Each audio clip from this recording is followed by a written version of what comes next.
சட்டை கழிவு இவ்வளவு இருக்கீங்க.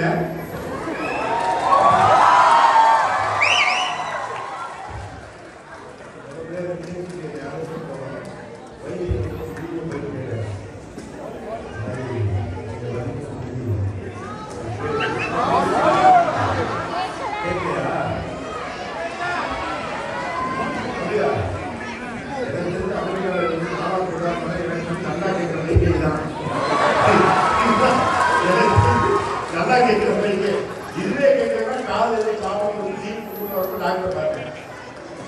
ஓகே இல்லையா பின்னால சரியா கேட்கலையா? So nice to see you. This is my first time. The பேரே கரெக்டாக தெரியல. பெட் வில்லி அப்படின்னு சொல்லிட்டேன். அப்புறம் மறுபடியும் பெட் வில்லி இல்லை பெட் வெல் அப்படின்னு சொல்லிட்டாங்க. வெள்ளிக்கிழமை இருந்தேன் அமெரிக்காவுக்கு தான் பேர் ஒரு மாதிரி இருக்கும் கூப்பிடுறத மாதிரி கூப்பிடுவோம் அப்படின்னு சொல்லி ஆரம்பிச்சாங்க. ஓகே ரெஸ்டா இருக்கீங்க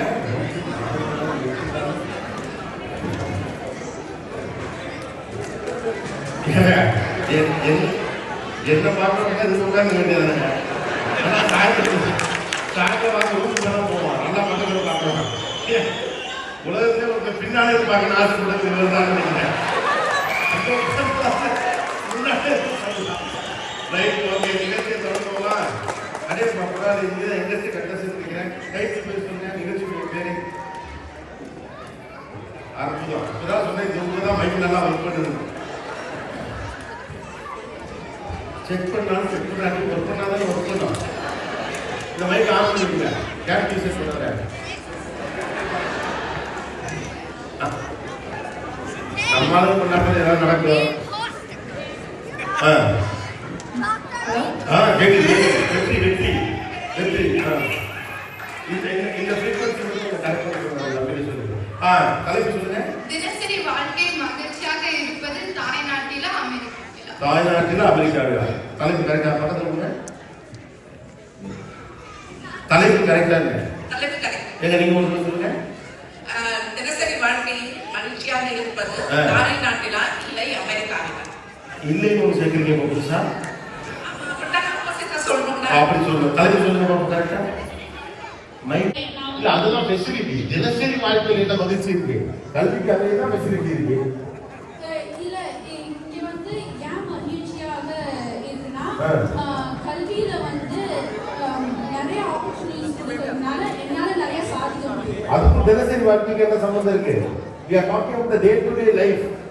இதுக்கு தான் ப்ரிப்பேர் பண்ணக்கூடாதுங்கிறது. எல்லாம் ஒரு வாரம் ப்ரிப்பரேஷன். சாட்ஜிபிடில போய் கேட்கறது, கூகுள்ல போய் கேட்கறது, கோபிநாத்தோட பழைய ஷோலாம் போட்டு பார்த்து என்ன அப்படி கேள்வி கேட்கலாம் அப்படி செய்ய முடியும். தினசரி வாழ்க்கை வந்து இப்போ அவர் சொன்னது அதுக்கு முன்னாடி ஒரு ஸ்டெப் பார்த்துக்கிட்டீங்கன்னா காலையில் எழுந்திரிச்சோன்னே கேஸ் இல்லை, கரண்ட் இல்லை, தண்ணி இல்லை, சுடபதி வர பிரச்சனையே இல்லை. நாமளே மாற்றிக்கிட்டு இருக்கேன். அந்த மாதிரி கஷ்டப்படுற நான்லாம் இன்னும் இந்திய டயத்தை வச்சு நம்பிக்கையோட வாழ்ந்துட்டு இருக்கேன். இன்னும் இதை மாத்தல. பட் காலையில பேசிக் இஷ்யூஸ் கிடையாது. எந்திரிச்ச உடனே கேஸ் இல்லை, கரண்ட் இல்லை, அந்த இஷ்யூஸ் இருக்காது. தினசரி வாழ்க்கை ஆரம்பமே அற்புதமா இருக்கு. அடுத்து வேற என்ன? Work time flexibility.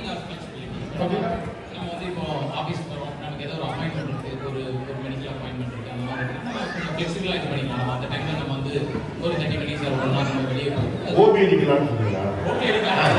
இல்லை இது சொல்லலாம். நான் வேலை இதெல்லாம் செய்ய போகிறேன். ஆமாம். 2 to 3 o'clock நமக்கு ஒரு மெடிக்கல் அப்பாயின்மெண்ட் டாக்டர் ஒருத்தர் நம்ம ஆஃபீஸ்ல போகலாம். காசு நம்ம தான் இடையில 11 மணிக்கு ஆஃபீஸ் கிளம்பி சைக்கிள் எடுத்து போய் மார்க்கெட்ல காய்கறி வாங்கி கொடுத்துட்டு மத்தியானம் சாப்பிட்டு வரலாம். தெரியுமா தெரியாதா? எந்த ஊர்ல இருக்கிறீங்க? இல்ல மெடிக்கல் அப்பாயின்மெண்ட் உங்களோட உடனே ஓகே தான். ஏன்னா உங்களுக்கு மெடிக்கல் அப்பாயின்மெண்ட் கிடைக்கிறதே உள்ள கஷ்டம்னு அவனுக்கும் தெரியும்ல. மெடிக்கல் அப்பாயின்மெண்ட்ல டே டு டே ஆக்டிவிட்டிஸ் கிடையாது. அவர் சூப்பராக கரெக்டாக சொல்லுவாங்க. காலையில் எதிர்த்து நிம்மதியாக ஃபுட்டு இருக்கிறோம், பால் இருக்கும், பிள்ளைங்க ஸ்கூல் கிடைக்கும், பிரச்சனை இல்லை. அது மாதிரி டே டு டே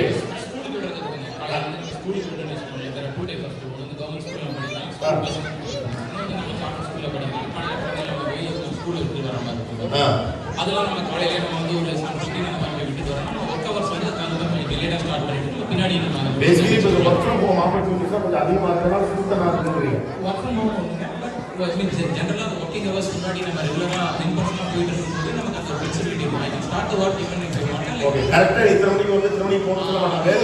வாக்வே ஓகே, எல்லாமே அவங்களும் நம்மள மாதிரியே இங்க வாழலாம். சூப்பர். டிஸ்டன்ஸ் ஏற்படுத்தி ஒரு ஈக்குவல் லைஃப் லீட் பண்ணலாம். மகிழ்ச்சியா தினசரியும் இங்க வாழலாம். நான் வெரி நைஸ், சூப்பர். எனக்கு என்ன சொல்ல கொஞ்சமாக இருக்குது, ஒரு பாயிண்ட்டுக்கு நேராக நினைக்கிறேன். அருமையாக இருக்கேன். இந்த பண்ணை பண்ணாலும் இது வந்து பெரிய பாயிண்ட் சின்ன குழந்தைங்க ஸ்னோமேன்லாம் பில்ட் பண்றாங்க. அது ஒரு சந்தோஷத்தை கொடுக்குது. அது ஒரு மிகப்பெரிய அனுபவம். ஒவ்வொரு சீசனும் நம்பிக்கை இருக்கு. வெயில் இறக்கி மழை பெய்யுதுன்னா மரம், வெயில் இருக்கா கஷ்டம். எங்கள் அம்மா சொல்லுவாங்க மற்ற வெயிலே காய்க்கலாம் அப்படின்னு மழை காலத்தில். அப்புறமா மழை வரப்பெல்லாம் பேசாம வெயிலே காய்க்கலாமா என்ஜாய் பண்ணாங்க. ஒவ்வொரு நாளும் ஒவ்வொரு மாதிரி, ஒவ்வொரு நாள் புதிய நாள். இந்த நாள் இனிய நாள் வளர்ந்து இருக்குது. அப்படி இருக்கு நல்லாவே இருக்கு. என்ன வலிக்குது? ரைட்டு.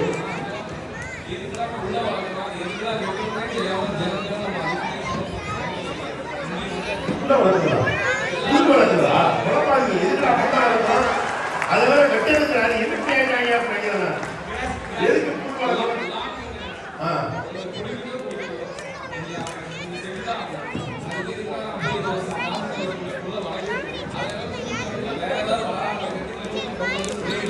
இந்த வேலை நீங்க தான் பார்த்துக்கணும்.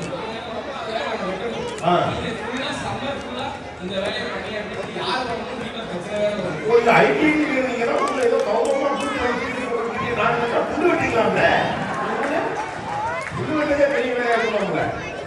புல்லு வெட்டுறது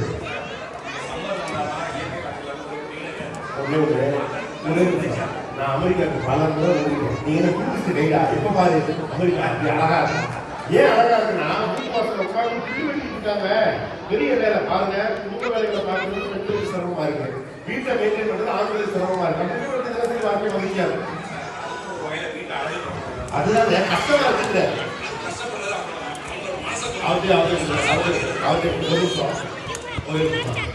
எல்லாருக்குமே பேச தெரியுமா? எல்லாருக்குமே பேச தெரியும். உட்காந்துருக்காங்க. எப்பவுமே பரிச்சை நம்மளா பரிச்சை மனசுல ஆவலா எவனாலும் பேப்பரை காட்டுவான். 18 வருஷமா பயந்தே ஏன் வாழ்க்கை பயத்தோடயே இருந்தா கூட அந்த பயத்தை வந்து நாங்க சமாளிக்கதான் செய்யறோம். ஆனா எந்த மாதிரி சமாளிக்கிறோம்னா, இப்ப எங்க வீசா ரிஜெக்ட் ஆயிடுச்சு. அப்ப மூட்டை முடிச்சு கட்டிட்டு அங்க போறோம். போனா இங்க இருந்து போறப்ப ஏண்டா அதாவது மூட்டை முடிச்சு கட்டிட்டு போற மனநிலை இருக்கு இல்லையா? இது நம்ம ஊரா இருந்தா அந்த மனநிலை வராது. எப்ப வேணாலும் நம்ம வீட்டை விட்டு வெளியே போறோம். எப்பவுமே நம்ம அது சொந்த ஊர் சொந்த நாடுன்னு அந்த ஒரு இது இருக்கும். ஆனா இது வந்து எப்பயும் ஒரு அந்நிய நாடுன்னு அந்த ஃபீல்ட்லயே இருந்துகிட்டு இருக்கோம். வேற நாட்டுக்கு ஃபீலிங் இருக்கனால வெறும் மத்த சம்பந்தம் இல்லை. ஆனா தலைமை நம்ம மாத்திக்குவோம். மகிழ்ச்சியான வாழ்க்கை அமைந்து அமெரிக்காவா இந்தியாவா ஏன்னா யாரும் தினசரி வாழ்க்கை பத்தி பேசுறேன். ஏன்னா பார்க்குற உங்களுக்கு நீங்க தலைமையிலே வெளியில போறாங்க அப்படின்னு உங்களுக்கு இப்ப தோணிருக்கலாம். எனக்கு மூணாவது அப்படின்னு சொல்லக்கூடிய மூணாவது மற்றவங்க சொல்றது சேர்த்து இருக்க முடியல. ஆக்சுவலாக நான் ரொம்ப தனிமைப்படுத்தப்படணும்னு ஒரு பயம் இருக்கு. ஆக்சுவலாக உங்களுக்கு என்ன இருக்கக்கூடிய பயம் இருக்கிறதுனா எனக்கு என்னதான் இருக்கட்டும் அண்ணன் தம்பி கூட பெரிய அளவுக்கு ரிலேஷன்ஷிப்ல அப்படிங்கிற சண்டை இருந்தால் கூட எனக்கு தான் ஒன்று என் தம்பி வருவான் அப்படின்னு ஒரு அண்ணன் நினைக்கிறேன். பிளட் சீக்கிரத்தை மாட்டேன் மனுஷன் அப்படிதான். அண்ணன் தம்பி வெளியில் 10 வருஷம் பேச்சுவார்த்தை நாங்க கொஞ்சம் ஓடியாவது டவுன்ல உட்காந்து அண்ணனை வந்து அடிச்சுட்டாங்க அப்படின்னு சொன்னா தம்பிக்கு எடுத்து ஓடுவோம். ரெண்டு சண்டை தான் பசுமப்படுத்துற பிரபு சொல்லுவார், என் தம்பிகளை அடிப்படா எனக்கு கேட்கக்கூடாது, என் தம்பிகளை எவரும் அடிக்கக்கூடாது நான் கேட்படா அப்படிங்கிற மாதிரி இப்ப அதை மூவர் பாய்ங்க. ஆனாலும் கூட உள்ளுக்குள்ள நமக்கு ஆள் இருக்குங்கிற ஒரு ஃபீல் கிடைக்கும். எனக்கு ஆள் இருக்காங்க, எனக்கு பிறகும் எனக்காக ஆட்கள் இருக்கிறாங்க எது ஒரு நம்பிக்கை உறவு இருக்கு. டேலஸ்லையும் இந்த பக்கம் கொலநாடுலையோ இல்லை வேலைச்சேரிலையோ வாங்கி போட்ட நிலத்தை கொடுத்துருவோம் அப்படின்னு கிடைக்கும் காம்பன்சேஷன். பட் ஃபைனலி ஒரு பெரிய கொஸ்டின் இருக்குது. இதெல்லாம் காம்பன்சேஷனாக ஒரு கேள்வி இருக்கு. இது எப்படி உறவுகளை மட்டுமே முழுமையாக நம்ப முடியாதோ அது மாதிரி காம்பன்சேஷனுமே முழுமையாக நம்ப முடியாது. ஒரு இடத்துல நீங்க மகிழ்ச்சியா இருக்கணும்னா இந்த காம்பன்சேஷன் எல்லாத்தையும் தாண்டி இருக்கக்கூடிய அவசியமான விஷயம் அக்செப்டன்ஸ். நம்ம பிரச்சனைனா மனிதர்கள் எதையும் அக்செப்ட் பண்ணதே கிடையாது. மனுஷன் அக்செப்ட் பண்ணிட்டா வாழ்க்கையில பாதி பிரச்சனை முடியும். இப்போ அக்செப்ட் பண்ணணும்னா அநியாயங்கள் அக்செப்ட் பண்ணணும்னு அவசியம் இல்லை. சில சூழ்நிலைகளை அக்செப்ட் பண்றது அப்படின்னு இருக்கும். சில வீடுகளில் பார்த்தீங்கன்னா மனைவி வந்து ரொம்ப சத்தம் போட முடியாத நம்ம பாட்டியில ஒரு பாட்டி கேட்பாங்க, எடுத்தெடுத்து சத்தமா பேசுவாங்க. தாத்தா ரொம்ப அமைதியான கேரக்டர் இருக்கு. அந்த மனுஷன் பாவம் ராட்சசிய அப்படின்னு சொல்லுவாங்க. அவர் ஏதாவது கொடுக்கணும் பாரு என்ன காசு விளையுது நினைச்சுக்கிட்டு அப்படின்னு முடிச்சு தத்துவாங்க. உங்களுடைய பெரிய மனுஷனா இருப்பாரு, அவருக்கு பதவுவார். ஆனா அவர்கிட்ட போய் கேட்டீங்கன்னா அவர் ஒரு கத்தி பேசுவார், ரொம்ப பிரியமா இருப்பாங்க. வெளியில இருந்து பார்க்குற யாருக்கும் அவங்க உள்ள இருக்கிற அடிமை புரியவே முடியாது. வெளியில இருக்கவங்களுக்கு அவங்க சத்தத்தை மட்டும் தான் கேட்பாங்க. ஆனா அவளை ஏற்றுக்கிட்ட அந்த கணவர் அவன் மனசையும் அவன் சத்தத்தை மட்டும் கேட்க மாட்டான். மனசையும் பார்க்கிறவனுக்கு அவன் மனுஷியாய் தெரிகிறார், சத்தத்தை மட்டும் கேட்கிற போது அவன் ராட்சசியாய் தெரிகிறார். ஆனா அதே மட்டும்தான் இன்னொரு பக்கம் ஆண்கள் சில பேர் இருப்பாங்க, எடுத்த கருத்தை முடிவெடுப்பாங்க. அதாவது இப்படி மறுத்தாலும் ஒரு நல்ல கணவன் மனைவியா வாழ்ந்துருப்பாங்க. இப்போ தாத்தா பாட்டிலாம் இருப்பாங்க. இப்போ தாத்தா 85 வயசு செத்து போயிட்டாரு அப்படின்னா ஒரு கல்யாணம் சவுவாங்க, ஒரு பெரிய சாமி இல்லையா. 85 வயசுல செத்து போன வச்சு கொண்டு போயிட்டு எரிச்சுட்டு அதுக்கப்புறம் பாட்டி சுற்றி பேர பிள்ளைகளாம் உட்காந்து தாத்தாவோடைய கதையெல்லாம் கேட்பாங்க. தாத்தா நீங்க சின்ன பிள்ளைல இருந்தப்ப எப்படி இருந்தீங்க, ஃபர்ஸ்ட் மினிமா பிறந்தப்ப எப்படி இருந்துச்சு அப்படின்னு கதைகள்லாம் பேசுவாங்க. சொல்லிட்டு கடைசியாக ஒரு வார்த்தை சொல்லுவாங்க, என்ன புரியாத மனுஷன் அப்படிமா சொன்னா புரிஞ்சுக்க மாட்டார் அப்படிமா.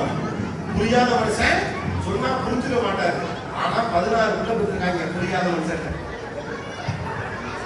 ஏன்னா பேசுறது புரியாது, மனசு புரியும். Because she accepts it. அவன் அப்படிதான் கொஞ்சம் புரியுற மாதிரி பேச மாட்டான். அண்ணன் தம்பி ஊருக்குள்ள பேசுவாங்க பார்த்துருக்கீங்களா? யாராவது உங்களுடைய மூத்த பெரிய பாட்சி தான் பார்க்கறா. எங்க அப்பா கொஞ்சம் பெரிய பாவம் பேசுவதை நான் பார்த்துருக்கேன். எங்க பெரியப்பா ரொம்ப அமைதியா பேசுவாங்க. எங்க அப்பா எங்க பெரியப்பா முன்னாலும் அமைதியா பேசுவார். அவர் இப்படி உட்கார்ந்துருப்பாரு. கிராமத்துக்கு போறப்ப அவர் பெரிய பக்கம் உட்கார்ந்துருப்பாரு. எங்க அப்பா இப்படி உட்கார்ந்துருப்பாரு. அவர் அந்த பக்கம் திரும்பிட்டு அப்படிதான் சொல்லுவார். இவரு சரிப்பார். இந்த என்ன சொன்னா உங்களுக்கு புரிஞ்சிச்சு, நீங்க சரின்னு சொன்னீங்க, தம்பிக்கு புரியும். ஏன்னா சொல்லுவது அண்ணன், அவர் அப்படித்தான் பேசுவாரு. அண்ணன் இதைத்தான் என்கிட்ட சொல்லுவாருன்னு அக்செப்ட் பண்ணிட்டா அண்ணன் பேசுறது புரியும். இல்லைன்னா கடைசி வரைக்கும் அவன் பேசுறது புரியாதுன்னு இந்த தம்பி சொல்லிக்கிட்டே இருக்கான். பெண்களுக்கு வாய் பேசும், ஆணுக்கு மனசு பேசும் அப்படிமா. அண்ணன் தம்பி 2 பேரும் ஓடி பிடிச்சா கிடைக்க மாட்டாங்க. இப்போ நீங்களே ஊருக்கு போனீங்கன்னா உங்க அக்கா பார்த்தா ஏற்பட்டே கட்டி பிடிச்சி உருந்து 7 சீரியல ஒரே நிமிஷத்துலேயே நடக்குது. அக்கா அப்படின்னு சொல்லிட்டு கரெக்டா அப்படி புதுசு அதான் செக் பண்ணிருக்கீங்க. ஆனா அண்ணன் தம்பியெல்லாம் அப்படிக்க மாட்டாங்க. 7 வருஷம் இருந்தா அவள் ஓகே அப்படின்னு கேஷுவலா கேட்பான். பிள்ளைங்களுக்கு என்ன தோணுனா சித்தப்பாவும் பெரியப்பாவும் நெருக்கமா இல்லை, சித்தப்பாவும் இன்னொரு சித்தப்பாவும் நெருக்கமா இல்லை அப்படின்னு.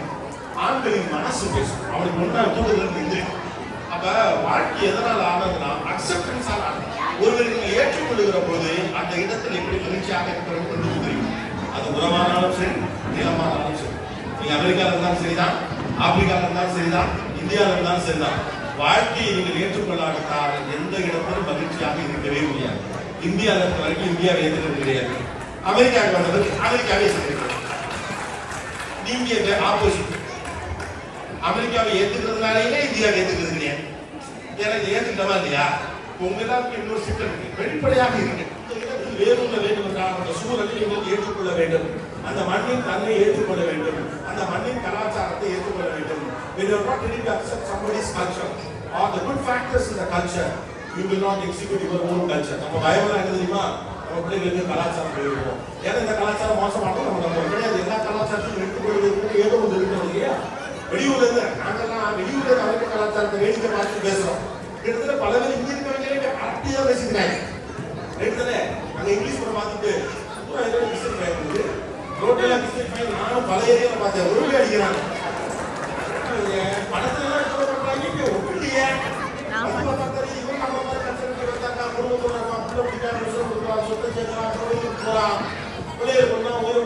பாட்டி மாதிரி தாத்தா மாதிரி பண்றாங்க, போறாங்க, சந்திக்கிறாங்க, பண்றாங்க, எல்லாரும் எடுத்துறே. அப்ப எல்லா இடத்துலயும் கூட இருக்கு. இங்கிருந்து நல்லது எடுத்துக்கிட்டு இருக்கு. ஒரு மோசமான இடத்துல இருக்கிறோம். நம்மளுக்கு அதை விட சிறந்தது நீங்க நினைச்சுட்டே இருந்தீங்கன்னா கடைசி வரைக்கும் நீங்க இருக்கிற மோசமாட்டார். நான் வாழும் இடத்தை எனக்கு ஏற்றாற்போல் மகிழ்ச்சியாக மாற்றிக் கொள்வதற்கு என் சம்பந்தப்பட்ட விஷயங்களே அன்றி நீங்கள் விட்டுவிட்ட விஷயங்கள். மனிதனுக்கு மாஸ்டரோட மேல ஒரு பெரிய தீவிர காதல். எது தங்கம் இல்லையோ அதன் மீது மனிதனுக்கு பெரிய ஆசை. நல்லா படிச்சு ஒரு சூப்பராக வந்துருக்கீங்க. ஆனா எல்லா அப்பக்காரையும் ஒரு கதை சொல்லுவாங்க. நாலாவது காலத்துல இந்த கதையை தவிர நம்ம அப்பா எந்த ஒரு கதை கிடையாது.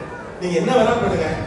அமெரிக்காவில் நாங்கெல்லாம் சின்ன பிள்ளையா இருக்கப்ப, அமெரிக்காவில் வருவேன் நாங்கெல்லாம் சின்ன பிள்ளையா இருக்கப்ப, இந்த கதையை சொல்ல பையன் இருப்பான், பொண்ணு கொண்டாடி இருப்பான், இந்த 3 பேர் இருப்பான். இந்த கதையை சொல்ல ஆரம்பிச்சோடனையும் தப்பு ஒரு கேரக்டர் ஏரியாவில் எஸ் ஆயிடும் கொண்டாடி. ஏன்னா அது ஃபர்ஸ்ட் நைட்ல சொல்ல ஆரம்பிச்ச கதை.